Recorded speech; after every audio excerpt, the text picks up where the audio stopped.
What's the process look like to build a brand new home? Where do we start? How much is it going to cost us? When do we have to pay? How do we pay? And everything else we need to know. Today, let's talk about the beginning to end process of building a brand new home here in DFW. Here we go.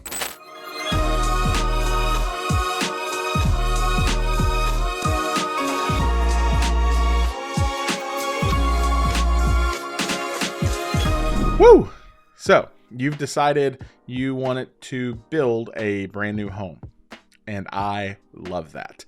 You are in the right place. I want to talk to you about all the details that go into that. Specifically, we're talking, for context, building with a production builder, so we're not talking full custom, building with a production builder and building from the ground up, so where you get to pick everything. If you're looking for like how to buy from builder's inventory, we have a video on that as well. But today is specifically like, what's the process look like going from dirt to house, and how do we work through that? So I'm excited that you're here. If we haven't met before, my name is Zach. I sell real estate here in DFW. Specifically, I love to sell new construction homes. Here to help answer questions, provide information and resources to you as you walk through this process.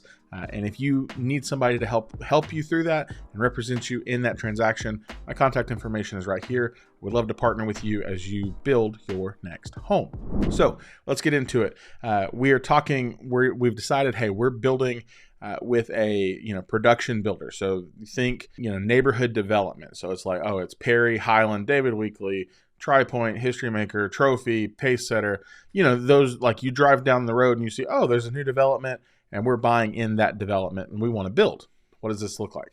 Well, first and foremost, of course, hire a realtor, get somebody that works in that space that knows what they're doing, because they are invaluable when it comes to what they provide for that transaction. You want somebody that represents you, that answers questions, that is working on your behalf with the builder, and it doesn't cost you anything. The builder pays for you to have them, but also you don't save money if you don't have them, because most of the time realtors are paid out of marketing budgets, not out of the house budget, separate budget. So it's not like you're gaining anything by not having representation, but you're definitely missing out. So get that. 2, identify the area, neighborhood, what you're looking for, right? That's the biggest thing. Is like, hey, where do we want to build? And what do we like? What are we looking for? What are we expecting? I would say manage your expectations. If you're getting into this space, you're probably just realistically here in DFW, you're probably looking at it at least probably 330 to 350, but that is in very few spaces. Most likely you're going to end up north of 400 or 500, depending on, or even more, depending on where you decide you want to build. So just think about that. Be super mindful. So once you know location, then you start researching builders, right? And if you're like, I don't even know where to start with that. Also in the right place. I have tons of content on builders that we should look at, that we should avoid, things you should ask, things you should look for. All of that, you can find it on our channel here as well. So we found the builder. Let's say, okay, so let's make the assumptions. Know the location. We found the builder. We're going into the community, and we're kind of starting this process. You're going to go through the things of picking, so many different things. And this is kind of where you have to decide, how do you want to play this game? Because you can do this a couple different ways. If you want to pick, structural changes and go to the design center and all of those things, then there's certain builders we need to pick. If you're like, I don't really want to do all that. Like, I trust y'all's design ability. Like, I want to build the house, but I trust your design ability. Then we need to look at different builders. So that's kind of up to you guys which direction you want to go. If you're thinking, hey, let's just figure, hey, we want to do the structure, we want to do the design, we want to do all that. Let's go that route. So we go to the builder, we're going to the development. You're going to pick a floor plan based on their catalog of floor plans. Pick the floor plan. You're going to make any changes that they allow you to make.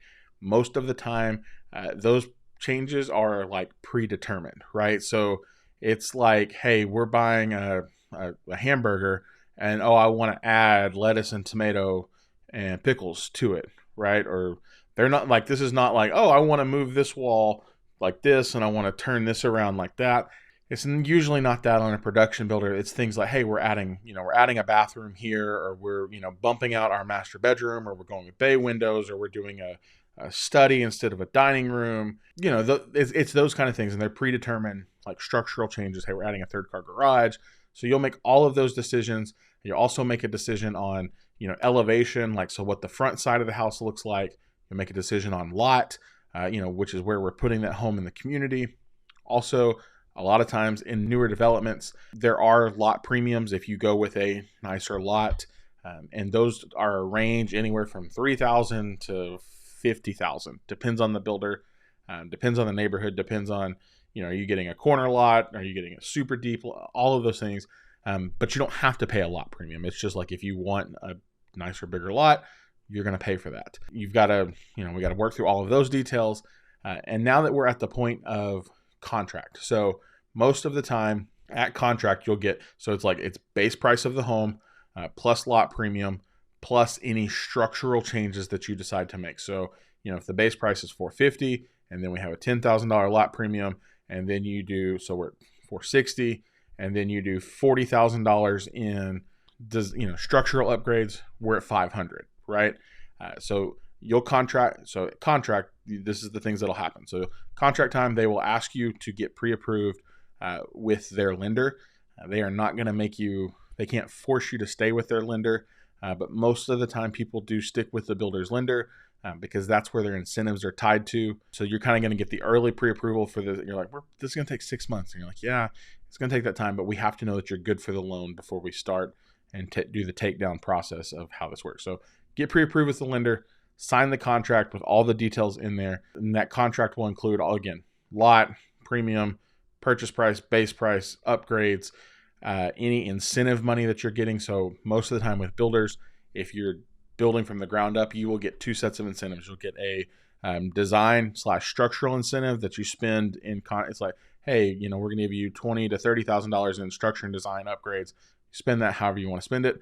And then we're going to give you also closing cost incentives on the back end of like, hey, here's 10, 15, 20, whatever it is. That's going to help, your closing costs, interest rate buy downs, things like that when we get ready to close. So those are 2 separate things, but you'll see them in the contract. And then lastly, you will make an earnest money deposit. So earnest money deposit, think like engagement ring. This is hey, you're serious, I'm serious, we're building this house. You're going to make that deposit for that contract to be executed. So you'll need to have that money readily available. People ask, how much is it?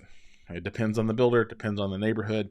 I've seen it from $5,000 to $10,000 to 3% of purchase price to, anything in between. So it could easily become $15,000 to $20,000 very quickly, depending on how expensive the home is you're building.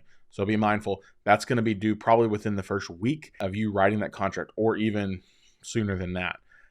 Some builders, not all, it's always a question. If you need to split that up into multiple payments, there's a potential that they will allow you to do that. I am not guaranteeing that. I just know it is something we have asked for in the past. And again, some builders say yes, and some builders say, sorry, we can't do that. But hey, we can split it up maybe like, hey, 10,000, or 5,000 here, 5,000 here. Not like over the course of the entire build. They're going to want it early on in the transaction. So contract's in, you're looking at your dirt. You're so excited. It's going to become a house. The next thing that's going to happen is probably within the next week to month. You're not going to see a whole lot happen on that dirt because they're going to have to pull permits, and all these things are going to go through meetings. And it's like, we put the money down. It's like, yeah, there's a lot of paperwork that goes on in the back end. Also, the builder's going to reach out and they're going to schedule your design meeting. So we've already made all of our structural changes, at contract time. We added those things. Design meeting. So this is where you get to go pick flooring, cabinets, countertops, lighting fixtures, tile, paint, doors, anything that's going in your home is where you get to go to design. Pick that. It's a super fun experience. It's kind of like being a kid in a candy store. Because there's so much to see. And if you're not careful, you can very quickly overspend your budget. So designers are really helpful in that. I always try and tell people, hey, between structure, upgrades, and design, we should probably spend somewhere roughly between the 12 to 15% of base price. Like that's a good estimate for the neighborhood. base price of the home plus 12 to 15% should be probably what we spend in structure and design together. So you'll go through that, you'll run through the meeting, pick all the things, they'll line it out, line by line by line on a spreadsheet and say, hey, this is what you picked. And then you're not going to pay for it that day. They'll let you leave, give you time to think about it. And then you'll probably come back in a week and you'll, finalize it all, say, yep, we're good to go. At that point, there is a good chance you're going to make an additional deposit. This, a lot of people are like, oh, we had to do that. We didn't know. This is me telling you, if you are getting to design your home, there is a very good chance, probably north of 80%, that the builder is going to require an additional deposit for your design options. Depends on the builder and it depends on the community. Sometimes it's 10% of the design, not the full purchase price of the house. So like if you do $40,000 in design, 10%. $4,000 additional deposit. Sometimes it's 25%. Sometimes it might be. It just varies. But just know that after we do design, you're going to continue. You're going to deposit an additional amount of money. That is your money. It is credited to you at closing. But just know that needs to be money that's readily available. Also, at that point, there is a high likelihood that we are not making changes to anything. We are definitely not making structural changes, and we're probably not making design changes. You'll see it in the builder's contract that they charge a crazy fee to make those changes, because it's like on the structural side, we've already pulled permits, we've already started doing things. It's close to between $500 and $1,000 per change. So we want to make sure that everything is right and it's good to go before we sign off on all of those things, and that we're committed to buying that home. This is a long process. So, 6 to 8 months is average build time right now in DFW. Long process. And make sure we're locked in, we're ready to go. So you've made the biggest expenses. You're not going to have any more real major expenses on this home until we get to closing and you actually pay for it. One thing I always do tell people, it's not a major expense, but it is a valuable expense, is a phase home inspection. So you can get a home inspector that will do several different phases of inspections on your home. Now, just be mindful. The builder has to pass city code inspection. So the city is going to be out there inspecting that home all throughout the process, but it's always a benefit to have another third-party person that you hire to go out and do inspections. So they can do it at, foundation pour, they can do it at a pre-drywall, and then they can do it usually right before, we close, like a completed home inspection. Those usually run somewhere between $400 and $800 per inspection. You will pay that to the inspector. They are a outside vendor, so you will pay that at time of scheduling. Some inspectors have a package where it's like, hey, we'll do 3 inspections and it's $1,200 or whatever it is. I always recommend you should definitely consider getting the home inspected. If you don't do it at all 3 phases, I would definitely do it if you're like, hey, I'm only going to do 1, I would definitely do it right before you close. And then I think I would also tell you, do it at your 9-month, after you've lived in the home for 8, 9, 10, 11 months, right before that 1-year warranty, get it re-inspected, because, there's going to be things that were missed or things that didn't pop up yet because you just the home wasn't getting lived in. So you'll want to make sure you have that all squared away. And now it's a waiting game, right? So we've put our money down. We're waiting. We're watching the house be built. We're going by. We're checking it out, once a week. Listen, I get it. You're excited that you want to build a house. You don't need to be there every day. The builder's going to look at you like you're crazy.